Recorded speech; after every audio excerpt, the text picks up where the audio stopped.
Chers internautes d'Actuvision, bonjour. Nous sommes mardi 27 août 2019 et comme tous les jours, nous allons faire la revue des unes qui font la polémique sur la toile. En commençant par l'actualité politique, grosse révélation du côté de Cheikh Tidiane Seck, qui est le président de la Fédération nationale des cadres libéraux. Celui-ci même a déclaré que le chef de l'État, M. Macky Sall, a rendu visite à Maître Abdoulaye Wade le jour même de la Tabaski. Révélation qui laisserait peut-être entendre des réconciliations politique. Toujours après l'affaire des 94 milliards, Mamour Diallo promet de porter plainte contre Ousmane Sonko. Et Mounir aussi d'ajouter que Sonko doit quitter l'Assemblée nationale. Avis partagé bien entendu par Maître El Hadji Diouf qui s'est prononcé sur ces termes. La place d'Ousmane Sonko, c'est la prison car il a menti aux Sénégalais 94 milliards de mensonges. Affaire Khalifa Sall, grâce présidentielle accordée ou pas, l'avis est mitigé. Barthélémy Diaz appelle au boycott du dialogue politique. Parlons société maintenant. Face au mutisme des autorités étatiques, les boulangers maintiennent l'arrêt de production et donc une grève de 72 heures risque de débuter ce mardi pour l'application de la vérité pour l'augmentation du prix du pain. Drogue saisie au port, l'homme le plus recherché depuis l'éclatement de cette affaire, il se nomme bien sûr Ibrahima Thiam, alias Toubey, repose désormais à Rebeuss, selon un mandat d'arrêt du juge. Accident de circulation, 6 personnes ont perdu la vie à Oussouye et des cas de blessés graves constatés. Il est à noter que la liste macabre s'allonge. Éducation, la suppression du CFE et l'entrée en 6e, le ministre de l'Éducation nationale Mamadou Talla veut repousser la réflexion. Et pour terminer avec les pages sport, Kalidou Koulibaly, défenseur des Lions, est au cœur d'une polémique. Il aurait craché sur son adversaire Riccardo Sottil lors du match Naples-Fiorentina. Mais pour faute de preuves, l'affaire reste à suivre. Il fait partie aussi des joueurs qui cartonnent actuellement dans son club. Moussa Dembélé a su trouver le bon rythme pour se faire apprécier de son public. C'était tout pour votre revue d'aujourd'hui. Je vous donne rendez-vous demain. Merci d'être connecté sur actuvision.com.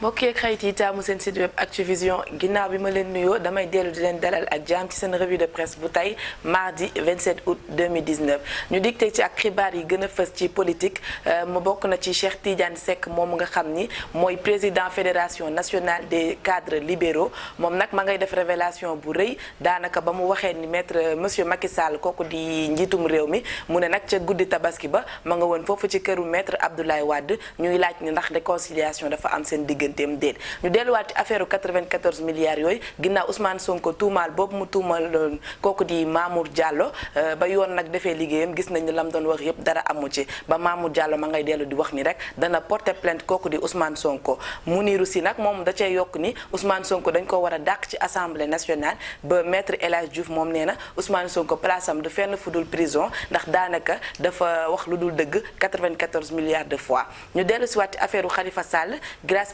présidentielle boobu ñu ne ndax président dina ko accordé am déet ba réaction yu bëri jot nañ ko ci am kooku di Barthélémy Diaz moom nag mu ne dafay woo population bi ngir que ñu boycotté dialogue politique bi. ba tey ci xibaar yi gën a fës ci société boulanger yi nag ñoom dañoo mer ndax daanaka la ñu waxoon nguur mi yépp nguur mi jëlu ci dara ba tey nee nañu dinañ def 72 heures nag ñu grève ko 72 heures mooy ñetti fan te danañ ko commencé tey ci mardi bu dee njiitum réew mi ba tey jëlul en compte loolu ñu ko waxoon ñu delluwaat rek ci drogue boobu noonu affaire drogue boobu ñu saisiroon foofu ca port que gënoon a fës nag ci ñi police doon dàqe moom nag dem na livré wu police kooku du kenn ku dul Ibrahima Thiam ba daanaka jamono yi ma nga rëbës ñu delluwaat ci accident de circulation bi amoon démb foofu nag gis nañ ni juróom benn nit ñàkk nañu seen bakken foofu ci accident ba daanaka am na tamit ay blessé yu grave ñu wax ni rek accident yi léegi dañoo bëri ngir ku ci nekk rek mën a am ay matuwaay ñu dellu ci li jëm ci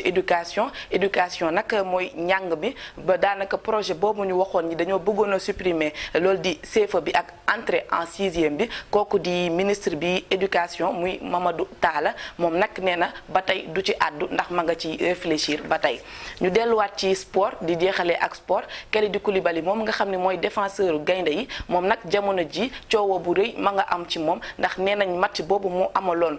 diggante clubam boobu di Naples ak Fiorentina kooku di adversaire am ba muy Riccardo Sottil Sottil moom ci Fiorentina la bokk ñu ne nag ñoom ñaar jotoon nañoo am ay yëkkati kàddu ba kooku di Kalidou Koulibaly ñu ne dafa tufli kooku di Ricardo Sottil waaye nag preuve amul te ba tey affaire baa ngi continuer ñuy wax ni kooku di joueur boobu di Moussa Dembélé moom nag ba muy door a bokk ci clubam